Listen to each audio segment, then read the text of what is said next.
As gonna move some things around. There we go. First one up from CFB Nation. Some of our homies, if you remember us plugging the governor of college football, look them up here on the Rumble platform. They started streaming here not too long ago. Give them some love and maybe a follow. They also contribute here to CFB Nation, who does a pretty good job with updates on injuries that not a lot of people are really talking about. Willie Fritz has stated that Connor Wiegman suffered a concussion and is going through that protocol from the game last week. We'll see if he can play against Oklahoma State. We'll update you on that, as that would be somewhat of a letdown there for the Cougars. He's been all right. He had to leave the game there in second quarter. He wasn't doing so well. 41.7% pass completion, only 71 yards. That's going to be happening against, again, one of the best defenses in the country, and that's Texas Tech's defense. And he also did not return. So not only, obviously, you want him to play, but hopefully he gets better, because concussions, those are pretty rough. Speaking from experience. Another one from CFB Nation. This was on Arch Manning and his shoulder that we talked about. I think it was the UTEP game, or maybe it was a San Jose State game, week 2, if I'm not mistaken, with Arch Manning looking at a little discomforted later on in that game when he was throwing the ball. Well, maybe Steve Sarkisian found an out to not bench him, but at least put him aside, take a little bit of pressure off of him. I know some people were already talking about their backup quarterback who had a completion in his one pass attempt against Florida in Gainesville. Arch went and had a 55.2 pass completion against the Gators, 263 yards, 2 touchdowns, and 2 interceptions. He just has not been given enough time, to be quite honest with you. Even exceptional players, even in the NFL, I think are better examples. When a great quarterback doesn't have an offensive line, you're just going to get nicked. You're going to get thrown around. On top of that, you're going to be forced to make some terrible throws, and I think that's been kind of the issue with it there so far for that Texas offense. And on top of that, they have been really bad in running the ball. Didn't do so well in Columbus, and then this past weekend, I think they got in and around like 62 yards against the Gators.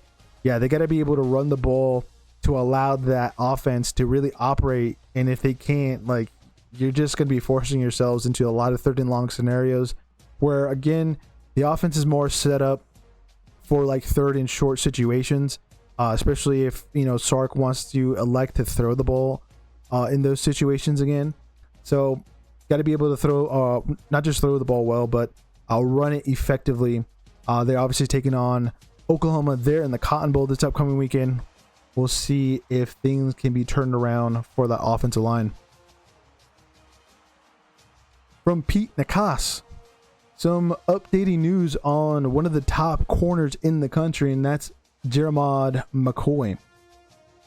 A update from Tennessee head coach Josh Heupel on Monday.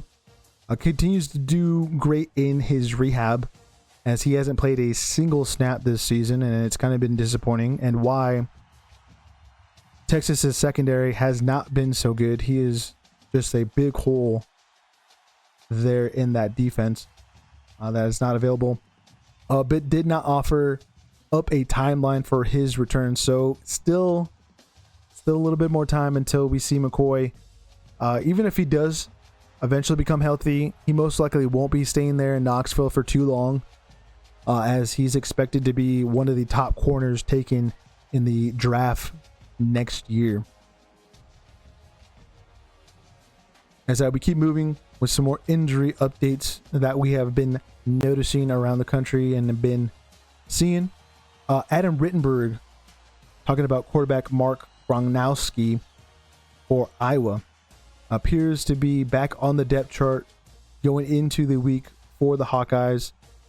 He left in that game against Indiana where they lost, it was like 20-15. He had a knee injury that he picked up against the Hoosiers. So we'll see if he comes back.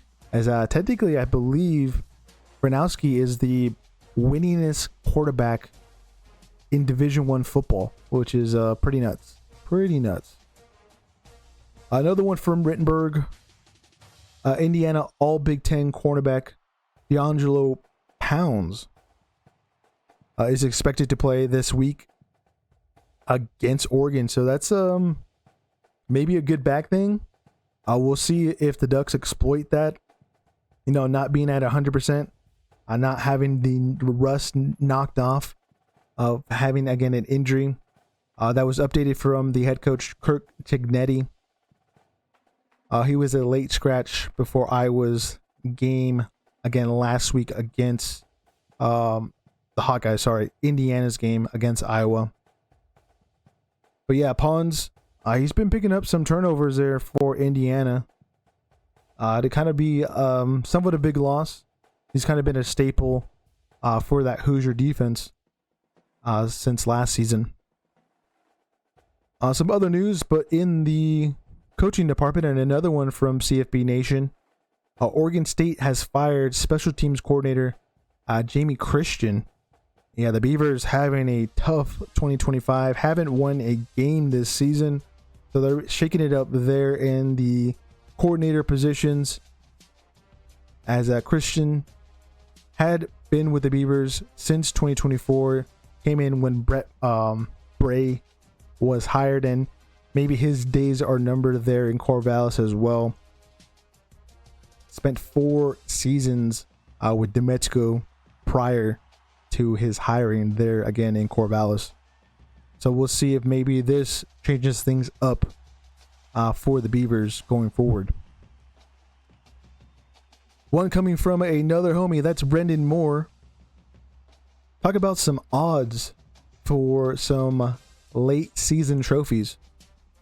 And that is the Doak Walker Award, which goes to, I believe, the best running back. I think there's a couple of best running back trophies that these running backs are going to be competing for here at the end. This comes in from DraftKings. Ahmed Hardy being the favorite. The Missouri running back. He's just one of the best in the country. Very hard to take down. And also hit some big home runs if he can find that hole.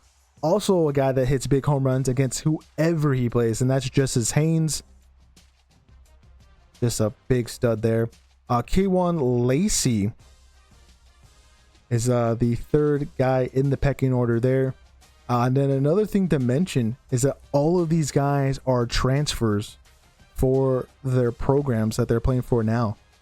Kind of interesting how that is working out. I think going forward, more teams are going to be hitting a lot more with the transfers. It's just going to depend on the collectives and doing their research. I was listening to Bussin' with the Boys. They were talking about one of the Texas Tech big donors in that collective over there, and talking about how those guys make a lot of their decisions based on their research of doing some real data and finding the right guys for that Tech team and why they have been so successful.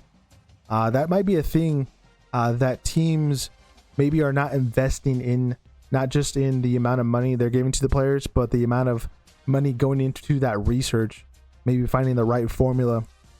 Because we're definitely seeing some guys go into programs where they don't really fit the system, or they didn't really know what the system was. I think Malachi Hughes, who went over to Oregon from Tulane, was kind of a victim of that. He was kind of like the do-it-all back for the Green Waves the last 2 seasons, but he goes over to Oregon, who's really run a committee, backfield for I don't know how long. That's kind of their thing they've been doing, and that's also on the player not making the right decision there as well when you really think about it. But I think going forward, it'll be probably both parties doing better research on going to the right program, not just because of the money, but because he's going to get actual playing time. And that's another big thing that just people in the media have talked about and criticized players for, is like you need film. You're not going to go to the league if no one has film on you. But there's also guys like Matt Castle. So yeah, Anyways, we got the last story to talk about from On3. This was the current Heisman poll from them coming off of week 7. We got Ty Simpson leading the charge, tied in with Dante Moore. I think that's some recency bias, obviously. Trinidad Chabliss, we talked about him in that lead up to the LSU game and talking about how that game was kind of going to put him on the map, even though we have already discussed him and his abilities weeks prior. But nationally, that was going to be the game to kind of get everyone's attention of him being a very serious player for this award. Actually threw his first interception against LSU, so he's been pretty safe with the ball as well. If he can continue to do that, he should be not only a finalist, but a real contender towards the end of the season. Again, Ahmed Hardy, not very surprised that he's made the list. I didn't think he was going to completely be as good as he's been there in Columbia, Missouri. Years past, that Georgia State running back that I cannot remember off the top of my head. I think his last name was Carroll. He went over to Missouri last year. Didn't get hit the ground running. As for the Panthers, he was, again, the workhorse over there. Again, last season didn't work out so well, and him kind of gaining enough opportunities to be in a spot that Ahmed Hardy is in at the moment. John Mateer, another guy that I think will probably fall off this list by the end of the season. Once Oklahoma, gets a little bit more roughed up. Unfortunately, I think if he doesn't play this upcoming weekend, Oklahoma definitely loses that game against Texas. Reuben Baines Jr., he's been on this list since the week 1 game against Notre Dame. Excellent defensive end there. Probably the best defensive end in the country. Not just in his pass rush ability, but his run awareness and stopping that. Very patient and gets after it there for the Hurricanes. And he's also, I think, gotten himself 1 or 2 interceptions so far this season. So that's also the reason why he's here on this list, and the only defensive lineman to be mentioned in this top 10. Carson Beck, his teammate for the Hurricanes, he's been doing pretty well for himself. He can continue that form and be consistent. He'll definitely be up for this award towards the end of the season. We thought he was going to win it last year. We were very, very high for him going into probably his final season for Georgia, and it ended up being that. But obviously he transfers over to Miami, opts out of the draft, which was a very good decision because now his stock is rising back up to what it should have been last year. Marcel Reed has gotten himself, I believe, on this list. I don't remember seeing him in previous weeks. He has been progressing, and I cannot just be happier for him. He was just a guy that unfortunately got shoved into the role last year with his abilities. Now he's progressed there in the passing game for A&M and has made them a very serious team. Just distributing the ball well like that with the offensive line that can help you open up holes in the running game, as they have 3 solid running backs there in College Station. Just a better offense, more well-oiled machine for Texas A&M. Fernando Mendoza, I think if he has a great game this upcoming weekend, he'll definitely move up in spots. But this is kind of one where even maybe if Indiana loses, but he has a great performance in trying to keep it close, that'll work out well for him there in Bloomington. As I kind of saw glimpses of it last year when he was at Cal. I remember game day over there in Berkeley when Miami went over and played them. He was pretty good in those games, and it was kind of like, wow, okay, Cal doesn't just have Jaden Ott, and like, who's Jaden Ott anymore when you think about it, because he's supposed to be playing for Oklahoma and he's not really doing that. But yeah, Fernando Mendoza, not a bad player. And then Brendan Sorsby, who had a great game last week against Iowa State. I would say the running game really helped him out. And again, I think that's like a big thing when you look at these guys on this list. Maybe Chabliss kind of is the only one, maybe Mateer as well, who have maybe not the best running game, because those guys run it quite a lot. But Simpson, Moore, Beck, Reed, Mendoza, Sorsby. They just have great running back rooms, which allows them, again, that to really open up defenses and keeping them honest, then exploiting that. And those are kind of the best decision makers that we have seen so far here in 2025. But yep, that is the news that we got for you.